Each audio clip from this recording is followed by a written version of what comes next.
Creer es amar.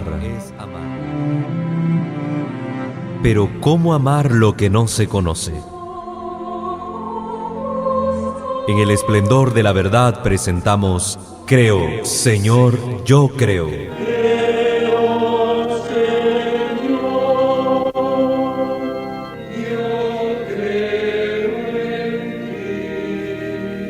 Juntos profundicemos en cómo es la vivencia cotidiana de nuestra fe. Escúchanos y conoce más sobre nuestra fe católica.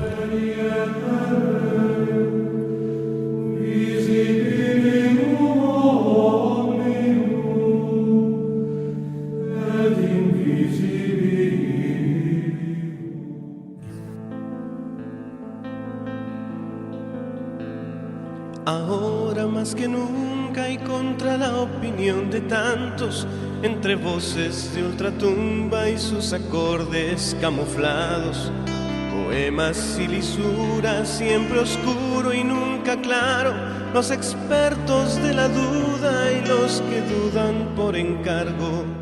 Muy bien, queridos hermanos, vamos a comenzar con nuestro tema.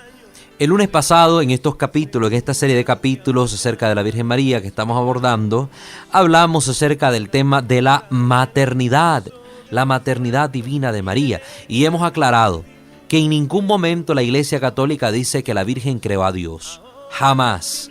Hemos dicho que por una obra inmensa de su poder y de su amor, Dios, escogiendo a una mujer israelita, decidió, por la acción de su Santo Espíritu, encarnarse en sus entrañas purísimas y nacer de esta mujer.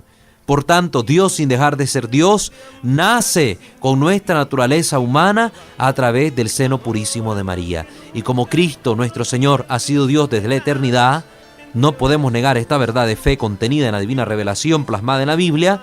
Dios, nuestro Señor, ha nacido de ella, por tanto, María es Madre de Dios. María es Madre de Dios. Por tanto, esto no lo podemos olvidar. María es Madre de Dios.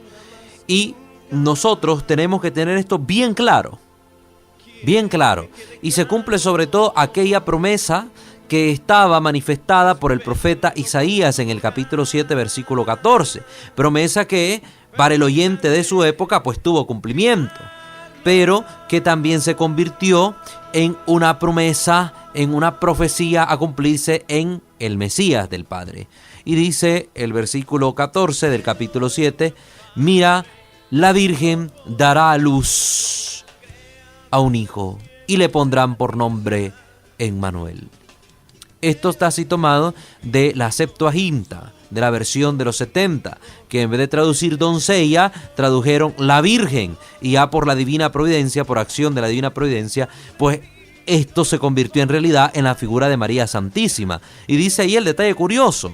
Miren, la Virgen dará luz. Primero dice que ha sido concebido este ser sin necesidad de intervención humana, porque dice la Virgen dará a luz. Primera cosa que nos está diciendo. Segundo, el hijo que tendrán le pondrán por nombre Emmanuel, que significa Dios con nosotros. ¿Y cómo se cumple maravillosamente esta profecía en la Santísima Virgen María? María se convierte en la madre de Jesús. Jesús es Dios, Dios con nosotros, porque dice la palabra en el versículo 14 del primer capítulo de Juan, del Evangelio de Juan, et verbum caro factum est, y el verbo se hizo carne, et habitavit in nobis, y habitó entre nosotros. El verbo, la palabra, que es Dios, Dios entre nosotros, Dios con nosotros, es dado a luz por María Santísima. Entonces María es la madre del verdadero Emmanuel.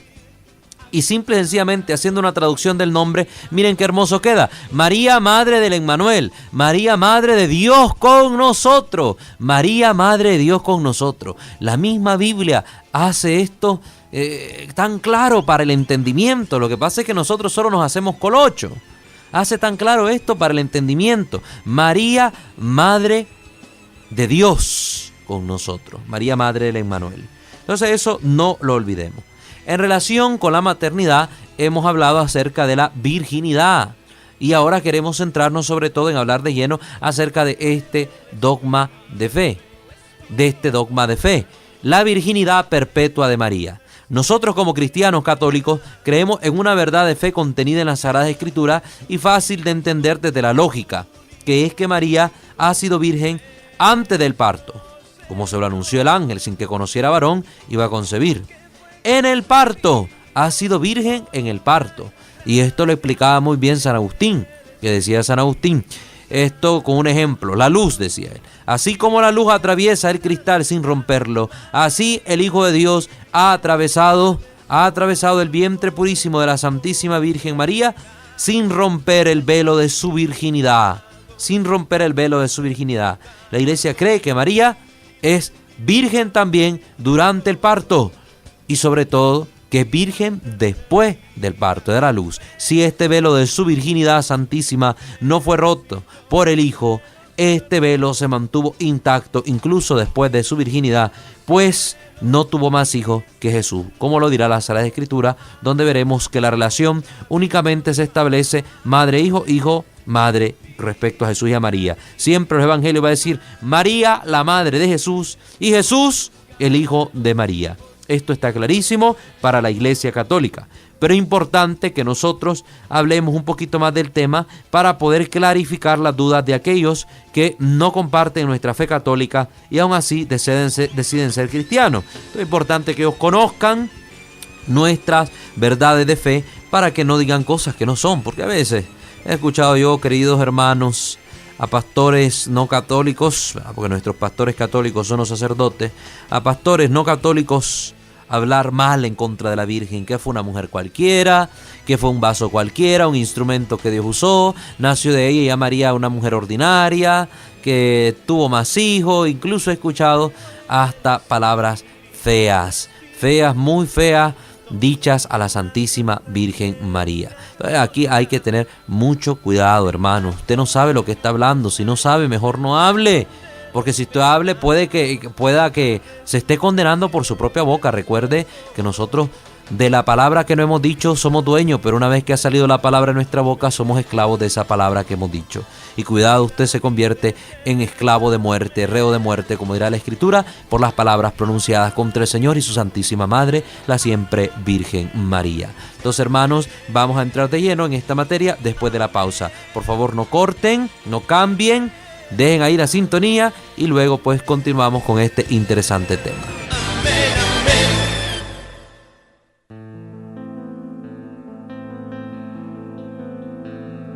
Ahora más que nunca y contra la opinión de tantos, entre voces de ultratumba y sus acordes camuflados. Gracias por continuar con nosotros, queridos hermanos. Estamos abordando este interesante tema sobre la virginidad de María. ¿Qué tiene que decir la Iglesia al respecto?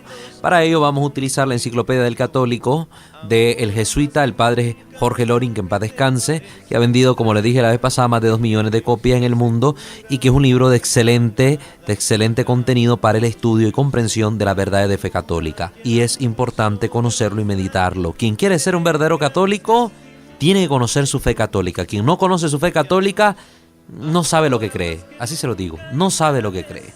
Pues bien, sin más preámbulo, entremos en materia. La Virgen María tuvo un solo hijo, que fue Jesucristo nuestro Señor. Cuando el Evangelio habla de esto, nos lo deja claro. Siempre hace la referencia María, Madre de Jesús, Jesús, Hijo de María. Eso es importante tenerlo presente. Miremos también lo que dice el Catecismo de la Iglesia Católica. Vamos a estar con 3 libros aquí a mano, tomándolo. El Catecismo de la Iglesia, la Enciclopedia del Católico y también el libro del Diálogo con los Protestantes, en su 3ª edición, del padre Flaviano Amatuli, para que ya sepan cuál es la bibliografía que estamos tocando. En el numeral 496 del Catecismo de la Iglesia Católica se habla acerca de la virginidad de María. Y nos dice el Catecismo: desde las primeras formulaciones de fe, la Iglesia ha confesado que Jesús fue concebido en el seno de la Virgen María únicamente por el poder del Santo Espíritu, afirmando también el aspecto corporal de este suceso, que Jesús fue concebido absque semine Espíritu Santo, es decir, sin elemento humano, por obra del Espíritu Santo. Los padres ven en la concepción virginal el signo de que es verdaderamente el Hijo de Dios, el que ha venido en una humanidad como la nuestra. Solo con Cristo se da este fenómeno único en toda la historia de las Sagradas Escrituras. Solo Cristo nace virginalmente, concebido virginalmente. Por tanto, para nosotros el hecho de profesar la fe nuestra en la concepción virginal de nuestro Señor Jesucristo es un evento grande, es un hecho grande, porque reafirmar que fue una virgen la que quedó embarazada, solo puede hacerse este nacimiento, engendrarse alguien en el seno de una virgen, por obra y gracia de Dios. Estamos aquí dando loor, gloria, honor a la majestad divina que tiene semejante poder para concebir un acto que desde la lógica humana no es posible. Desde la sola naturaleza humana no es posible. Siempre para que exista un ser humano necesitamos un gen completo. Ya les he dicho, necesitamos los pares de cromosomas de papá y los pares de cromosomas de mamá. Y aquí en Jesús solo vemos que Dios, por su poder, hace que tome carne, tomando solo los cromosomas de mamá, el Verbo eterno, y se convierta en hombre verdadero sin dejar su naturaleza divina. Un gran prodigio, hermano. Confesar que María es virgen y siendo virgen ha concebido en su vientre Jesús es dar gloria a Dios por su poder. Y es también aumentar nuestra fe en que realmente Jesús es el Hijo de Dios, es un ser divino. Así San Ignacio de Antioquía, en los comienzos del siglo II, en la carta a los Esmirniotas, dice: estáis firmemente convencidos acerca de que nuestro Señor es verdaderamente de la raza de David según la carne, como dice Romanos 1:3, Hijo de Dios según la voluntad y el poder de Dios, como lo hemos dicho ya con el Evangelio de Juan capítulo 1 en su prólogo. Nacido verdaderamente de una virgen, fue verdaderamente clavado por nosotros en su carne bajo Poncio Pilato, padeció verdaderamente como también resucitó verdaderamente. Imagínense, es que ya en los primeros siglos, San Agustín, San Ignacio, ya padres que están desde la época de los apóstoles, incluso confiesan esta verdad. María Virgen da luz a Jesús, una virgen. Los relatos evangélicos que encontramos en Mateo 1, 18 al 25, repito, Mateo 1, 18 al 25, y Lucas 1, del 26 al 38, Lucas 1, del 26 al 38, presentan la concepción virginal como una obra divina que sobrepasa toda comprensión y toda posibilidad humana. Lo que dice Lucas 1, 34. Lo concebido en ella viene del Espíritu Santo, le dijo el ángel a José a propósito de María, su desposada, como lo podemos comprobar también en Mateo 1:20. La Iglesia ve en ello el cumplimiento de la promesa divina hecha por el profeta Isaías. He aquí que la Virgen concebirá y dará luz a un hijo. Isaías 7:14, según la versión griega, ¿verdad? Porque hemos aclarado en la versión que no es griega, en la versión aramea, en la versión hebrea, aparece el término doncella. Una doncella no necesariamente tiene que ser una virgen, sino una doncella, una señora, una mujer. Mientras que el término usado en el griego no es simplemente una doncella, una mujer, sino que dice literalmente parthenos, la virgen, es decir, una virgen concebirá y dará a luz. Entonces esto ya fue prodigio del Espíritu Santo que los sabios, los que tradujeron, los 70 sabios que tradujeron la Biblia, el Antiguo Testamento al griego, pues pusieran la palabra parthenos en este texto de Isaías 7:14. A veces ha desconcertado el silencio del Evangelio de San Marcos y de las cartas del Nuevo Testamento sobre la concepción virginal de María. También se ha podido plantear si no se trataría en este caso de leyenda o de construcciones teológicas sin pretensiones históricas, a lo cual hay que responder: la fe en la concepción virginal de Jesús ha encontrado siempre viva oposición, burla o incomprensión por parte de los no creyentes, judíos y paganos, como decía San Justino, el gran apologeta, y Orígenes, también padre de la Iglesia, entre otros. No ha tenido su origen en la mitología pagana, ni en una adaptación de las ideas de su tiempo. Recuerden, no hay un mito pagano comparable con esto, como hacen los protestantes que dicen que la Virgen Isis concibió. ¿A dónde se dice la Virgen Isis? La Virgen Isis en Egipto. Nunca se le consideró virgen a Isis.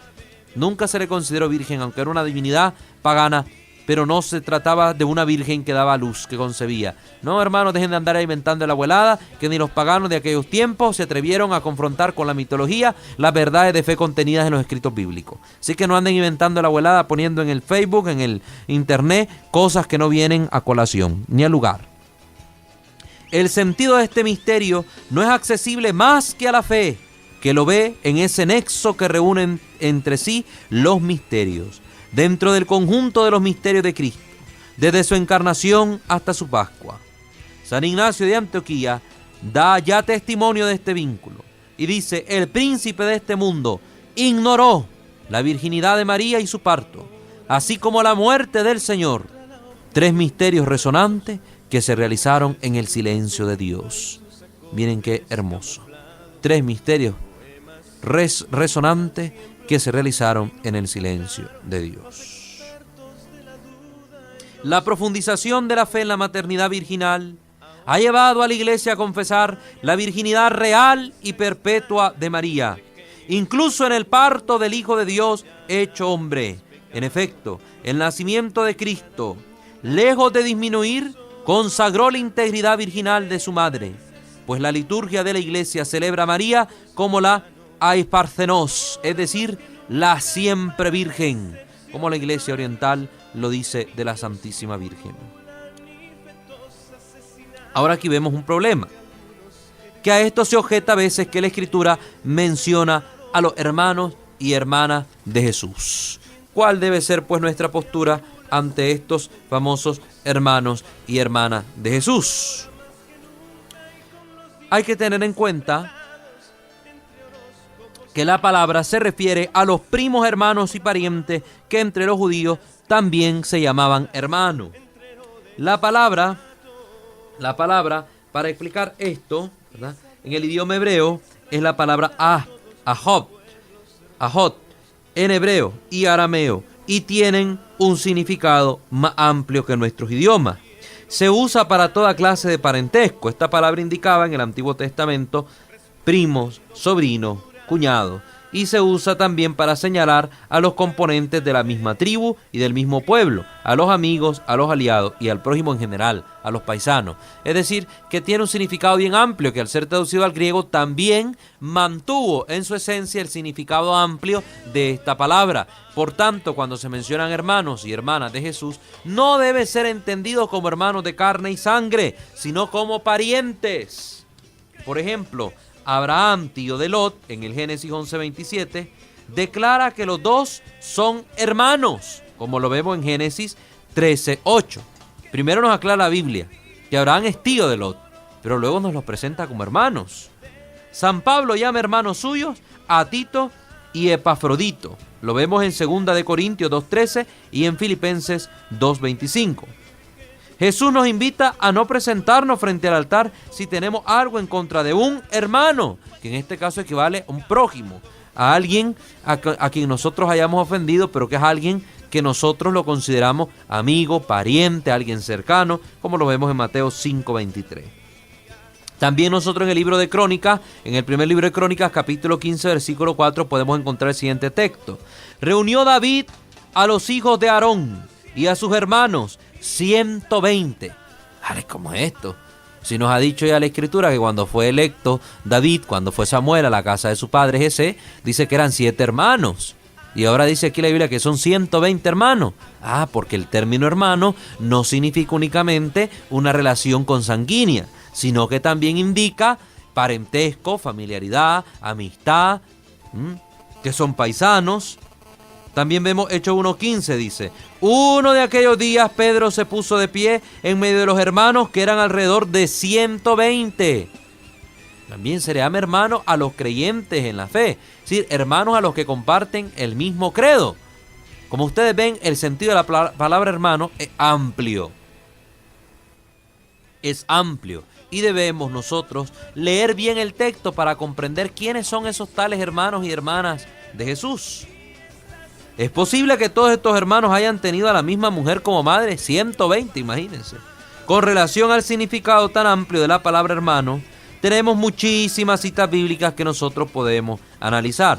Les digo algunas, las escuchan. Ustedes saben que este programa queda montado en YouTube, ahí las pueden volver a escuchar, o si no, compran en el libro Diálogo con los Protestantes, donde estamos sacando esta información.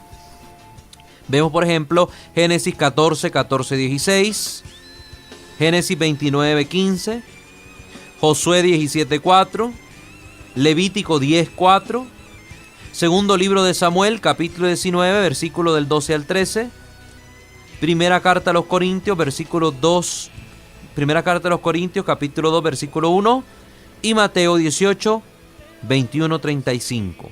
Entonces tenemos ahí unos cuantos ejemplitos y todavía podemos citar muchos más. Entonces esto lo tenemos que tener claro. Tenemos que tener claro que la palabra hermano abarcaba varios grados de parentesco. Se llamaban hermanos a parientes y allegados. Esto es lo que debemos tener con claridad. El mismo San Juan llama hermana de María a la mujer de Cleofás, el hermano de San José, que propiamente era su cuñada, pero San Juan la llama hermana, porque para él los hermanos son parientes en general. Esto lo vemos en el Evangelio de Juan. Vamos a ir a una pausa y luego regresamos para seguir hablando acerca de este interesante tema. No le cambien.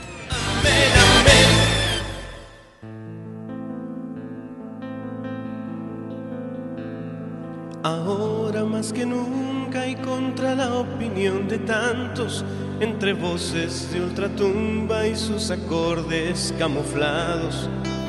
Gracias por continuar en nuestra sintonía. Estamos tocando este tema sobre la virginidad de María, defendiendo la virginidad de nuestra madre.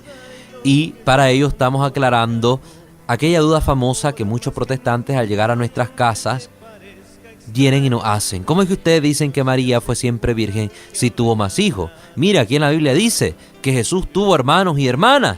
¿Y usted qué contesta? Muchas veces se queda ahí entre la espada y la pared sin saber qué responder. Pues ahorita le estamos dando las claves para que usted pueda responder. Primero que todo, cuando se habla de la familia de Nazaret, María, José y Jesús, se mencionan siempre a ellos tres únicamente.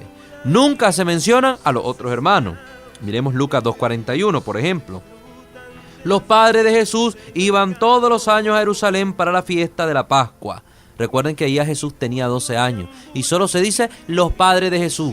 Nunca se dijo los padres de Jesús, fulanito y sutanito, iban todos los años a la Pascua. No había más hijos. Solo aparece la figura de Jesús. Y recuerden que ya después de este episodio San José desaparece. Ya cuando vemos la vida pública de nuestro Señor, 17 años más tarde, ya hace rato que la Virgen era viuda. Era viuda. Vayamos viendo todo esto.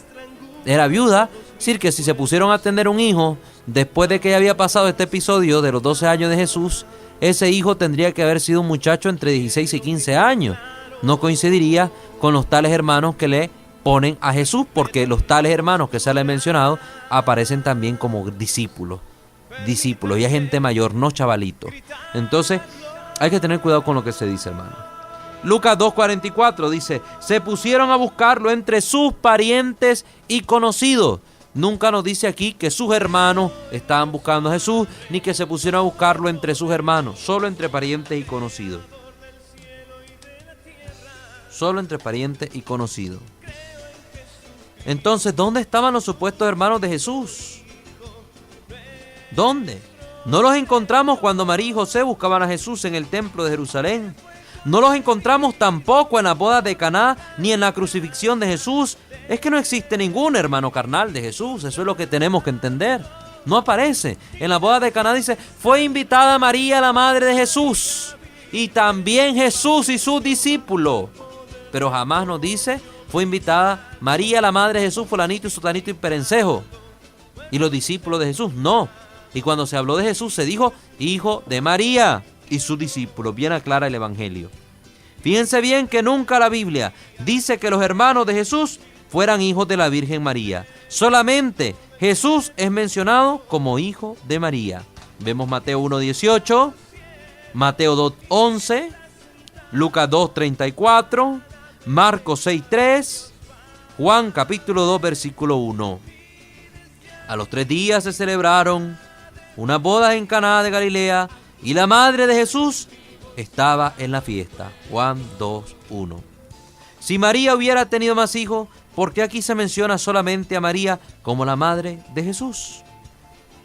Esta es la cosa que nosotros tenemos que tener claro. Dice el padre Jorge Lorin: los testigos de Jehová, para hacer creer a la gente que María Santísima no fue virgen, sino que tuvo muchos hijos, enseñan el texto del Evangelio donde dice: Santiago y José eran hermanos de Jesús. Santiago y José, hermanos de Jesús. Esto está en Mateo capítulo 13, versículo 55. Pero aquí, como en otros muchos de sus engaños, presentan el texto que puede complicar la cosa y ocultan el texto que puede aclarar. Porque efectivamente, el mismo Santo Evangelio de Mateo dice que al pie de la cruz estaba la madre de Jesús y junto a ella la madre de Santiago y José, que era mujer de Cleofás. Entonces, al pie de la cruz estaba la madre de Jesús, Juan 19:25. Junto a la madre de Jesús estaba la madre de Santiago y José. Eso lo dice Mateo capítulo 27, versículo 56. También lo dice Marcos capítulo 6, versículo 3. Y también el capítulo 15, versículo 40. Que hay otra mujer que es la madre de Santiago y José. Por tanto, si Santiago y José aparecen como hermanos de Jesús, pero con otra madre, María no puede ser la madre de estos dos hombres. María, la madre de Jesús, no puede ser la madre de Santiago y José, porque la misma Biblia nos dice que era otra mujer. ¿Y quién es esta otra? Otra que se llamaba María. María, como Jesús, son nombres muy comunes en el Antiguo Testamento. Jesús comparte la misma raíz que el nombre de Josué. Josué. Eran nombres muy comunes y María abundaban. Porque María, por ejemplo, era la hermana de Aarón. Era famosa en el pueblo de Israel. Entonces el nombre de María era un elogio tenerlo, en honor a Aarón y en honor a Moisés, porque también era hermana de Moisés. Entonces el nombre de María era muy común. Entonces los testigos de Jehová muestran esto, donde sale el pasaje evangélico que dice Santiago y José eran hermanos de Jesús, pero no muestran los pasajes donde dice que Santiago y José eran hijos de otra mujer, de otra María. Y por tanto, ¿qué eran? Eran parientes de Jesús, porque estos eran hijos de la mujer de Cleofás, como lo dice San Juan 19:25. San Juan 19:25 nos ayuda a aclarar esto. También Cleofás era hermano de San José. Cleofás es el mismo nombre en griego que Alfeo en arameo. Son los dos nombres que se daban al hermano mayor de José, esposo de la Virgen, ¿verdad? Cleofás es el mismo Alfeo, como dice San Juan 19:25. San Juan 19:25. El padre de Santiago el menor y José estaba casado con la otra María, que estaba al pie de la cruz junto a la Virgen. Entonces, nosotros vemos que los supuestos hermanos de Jesús tienen otras madres. Miremoslo bien. Aquí está lo fundamental, donde se agarran los protestantes. Ellos toman, por ejemplo, el Evangelio de Marcos, capítulo 6, versículo 3, y dice: ¿no es este Jesús el carpintero, el hijo de María, que es el hermano de Santiago, José, Judas y Simón? ¿Y sus hermanas no viven entre nosotros? De aquí se agarran los hermanos separados para decir que María tuvo más hijos, porque se habla de 4 hermanos de Jesús: Santiago, José, Judas y Simón. Así que los 4 hermanos de Jesús son estos. Pues bien, la misma Biblia va a aclarar quiénes son sus padres.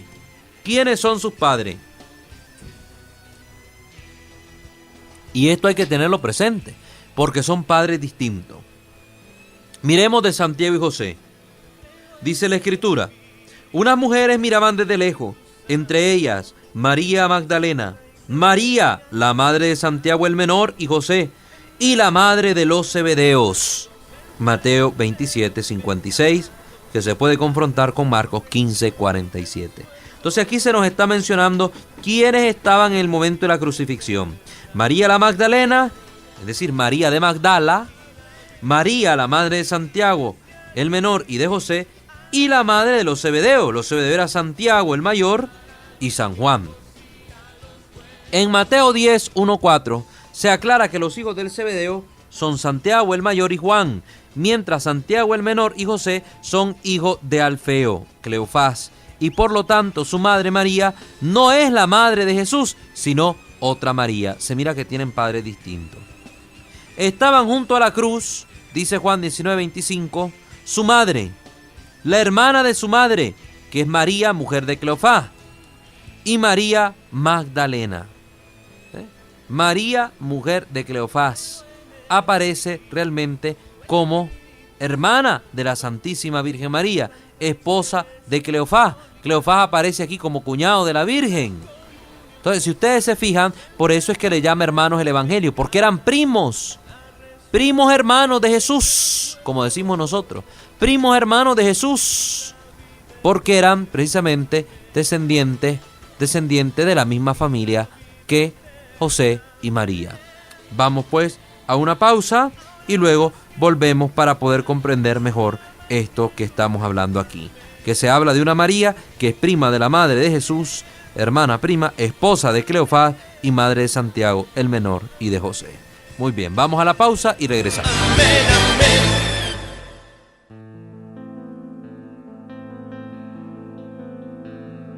Ahora más que nunca y contra la opinión de tantos, entre voces de ultratumba y sus acordes camuflados. Muchas gracias, hermanos, por continuar con nosotros. Estamos llegando ya al último bloque de nuestro programa y estamos aclarando acá quiénes son los supuestos hermanos de Jesús, hijo de María, entre comillas, hijo de María. Porque no leen bien la Biblia, hermanos. Aquí se dice María, la madre de Jesús. Aquí se habla de María, esposa de Cleofás, que es madre de Santiago el menor y de José. Y se nos habla también de la esposa del Zebedeo, que es madre de Santiago el mayor y de Juan. Entonces está viendo que aquí ninguno de estos son hermanos de sangre de Jesús, son primos hermanos. Y los otros dos que eran mencionados, Judas y Simón, ¿qué pasa con ellos? En todas las listas son mencionados con los nombres de su padre y hasta con sus apodos. En ninguna parte se dice que su padre fuera José, el esposo de María, la madre de Jesús. Lo podemos confirmar en Mateo 10, 1-4, Marcos 3, 13, 19 y tenemos Lucas 6, 13, 16. Se habla siempre de Judas Tadeo, hermano de Santiago, y de Simón el cananeo, apodado el celote. ¿Sí? No son hermanos de Jesús, son hijos de otras personas. Incluso Judas se habla que es hermano de Santiago. Santiago el menor. Santiago el menor. Por tanto, tiene el mismo padre que José. Santiago el menor, José y Judas Tadeo eran hijos del mismo padre. El mismo padre, Cleofás.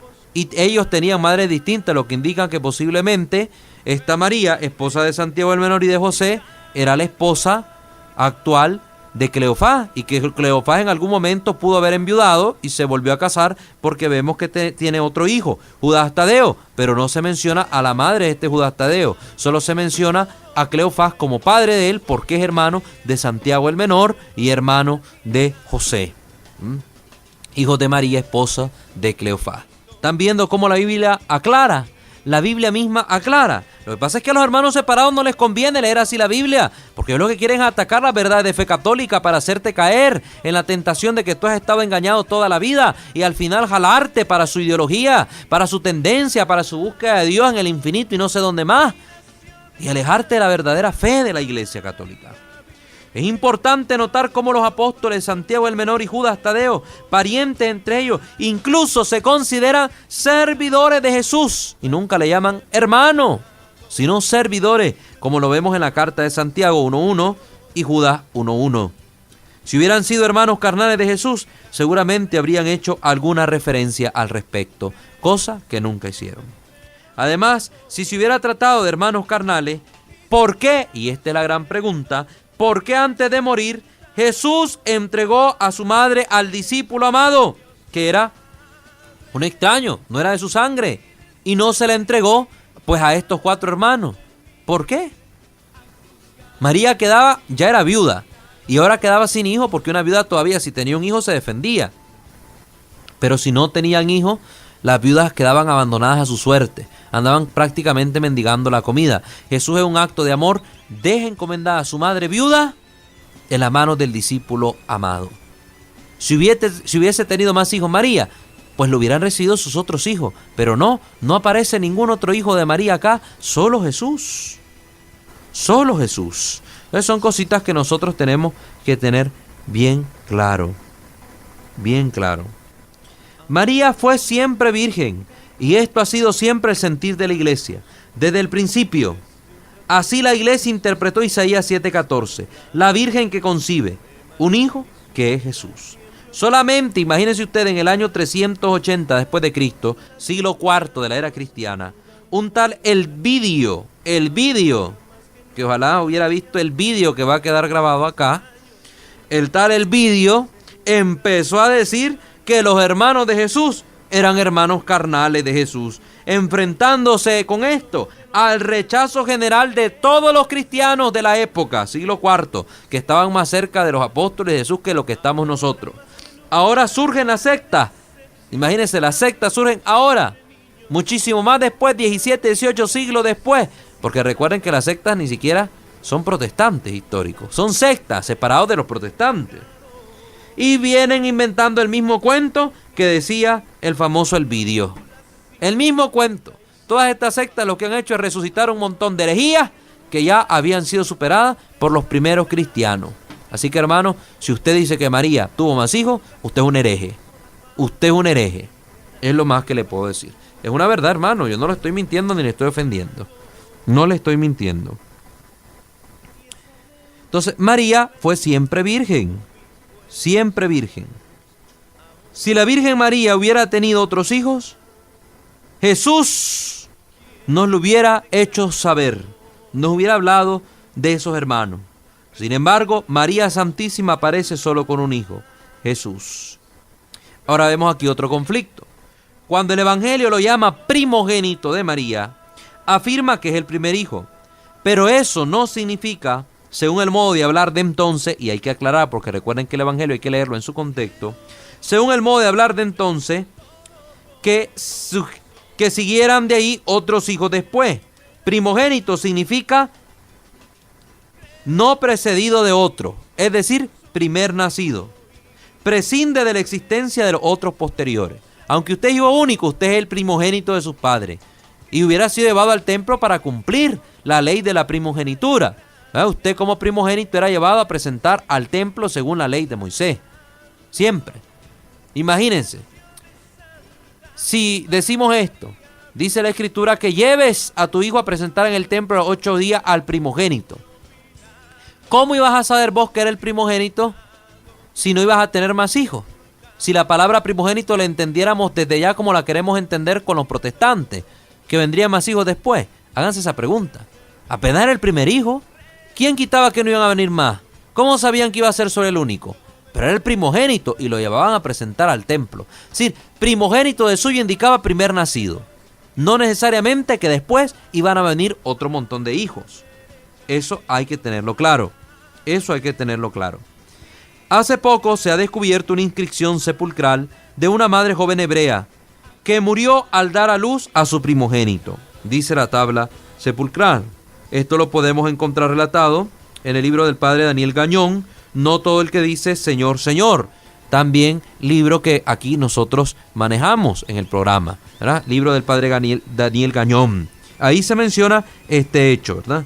Una inscripción de una mujer judía. Murió al dar a luz a su hijo primogénito. Y ahí ya muerta iba a seguir pariendo cipote. Si nos ponemos al entendimiento que hacen los protestantes de la palabra primogénito, diciendo que luego vendrían más hijos. Entonces muerta va a dar a luz otro montón de cipotes. ¿Cómo? Que alguien me explique cómo se da ese proceso antinatural, porque naturalmente el que está muerto, muerto está. Que me lo expliquen los hermanos separados. Se trata de un epitafio de una mujer llamada Arsinoe, descubierto en la necrópolis judía de Tel el Yehudiet, que lleva fecha del 28 de enero del año 5 a.C. y que dice así: los dolores del parto de mi hijo primogénito me condujeron a la muerte. Ese es el epitafio que está grabado ahí. Los dolores del parto de mi hijo primogénito me condujeron a la muerte. Ya después no seguían hijos. Sin embargo, se le da el título de primogénito por ser el primer nacido. A este propósito dice San Jerónimo que todo unigénito es primogénito, pero no todo primogénito es unigénito. Miren qué bella aclaración de San Jerónimo, por cierto, el que tradujo la Biblia completa, que ahora los hermanos separados la tienen cercenada, sin 7 libros. Este mismo San Jerónimo doctor que ellos mencionan cuando hacen su propaganda sobre la Biblia, este mismo Jerónimo doctor dijo estas sabias palabras. Todo unigénito es primogénito, eso es indudable, pero no todo primogénito es unigénito. ¿Por qué? Porque hay algunos primogénitos que luego tienen hermanos, entonces no son unigénitos, pero siempre conservan la primogenitura. Yo soy el primogénito de mi padre, pero no soy unigénito porque tengo 3 hermanos más. Cuando los testigos de Jehová van engañando a los pobres incautos que les escuchan diciendo que María tuvo muchos hijos, saben que no es así, pues presumen de conocer la Biblia, enseñan el texto oscuro que he citado y se callan el texto claro. Y esto no es predicar el evangelio con honradez, pero en su modo de proceder, ellos creen que están haciendo lo correcto, engañando a la gente para captar más personas a su secta. Algunos opinan que los llamados por el evangelio hermanos de Jesús eran hijos de San José de un anterior matrimonio, pues era viudo, según el escrito apócrifo del siglo II llamado Protoevangelio de Santiago. Pero esto no es creíble, ¿verdad? El Protoevangelio de Santiago es un libro apócrifo, es una leyenda, tiene muchas cosas de leyenda, y se sabe que en la época los que se casaban con una jovencita eran jóvenes de una edad pues parecida a la de ellas. La muchacha tenía entre 15 y 17 años, el varón tenía entre 17 y 18 años, le llevaba tal vez 2 o 3 años. Pero que se casara un viejo viudo con hijos ya grandes, con una jovencita de 16, 17 años, era más bien algo aberrante, incluso para la cultura judía. Entonces pretender creer que José era un viejo viudo que andaba alborotado buscando mujer y que se encontró con la Virgen y la desposó a ella, es más bien, no sé cómo poder llamarle a eso. No solo una ofensa, sino que es un disparate, una persona disparatada. La virginidad de María es dogma de fe y fue definido en el año 649 en el Concilio I de Letrán. Que les quede claro, queridos hermanos, es dogma de fe para todos los católicos. El que no lo observa es un hereje. Es un hereje porque niega una verdad de fe. Es dogma de fe definido por el primer Concilio de Letrán en el año 649. La Iglesia enseña desde el siglo V que María fue virgen antes del parto, en el parto y después del parto. La virginidad en el parto es fe de toda la Iglesia antes del siglo IV incluso. Fue confirmada por el Concilio Vaticano II, que es el concilio que nosotros hemos visto ya hace más de 50 años que ocurrió, el más reciente. Y por eso se le llama la siempre Virgen María.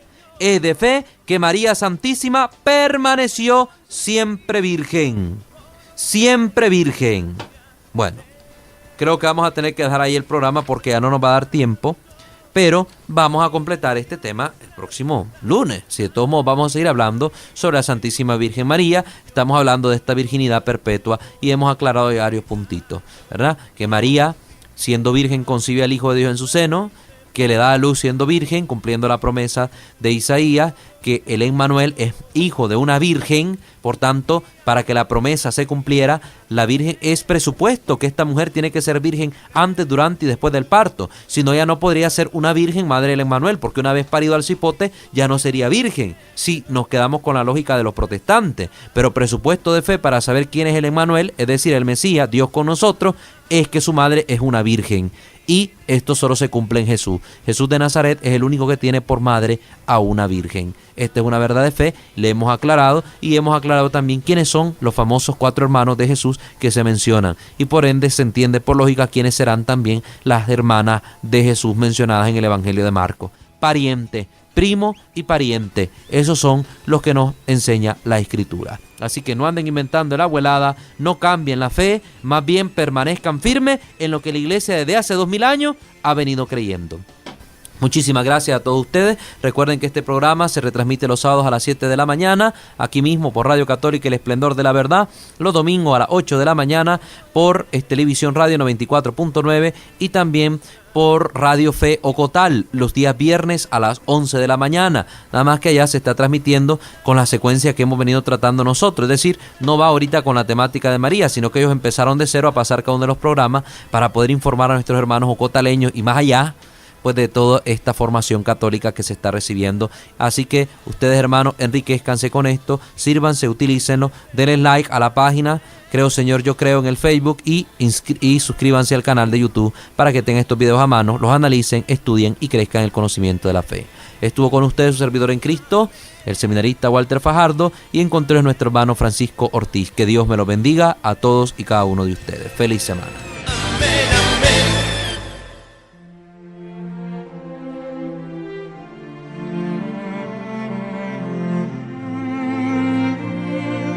Creer es amar.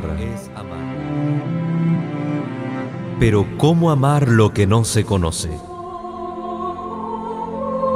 En el esplendor de la verdad hemos presentado Creo, Señor, yo creo.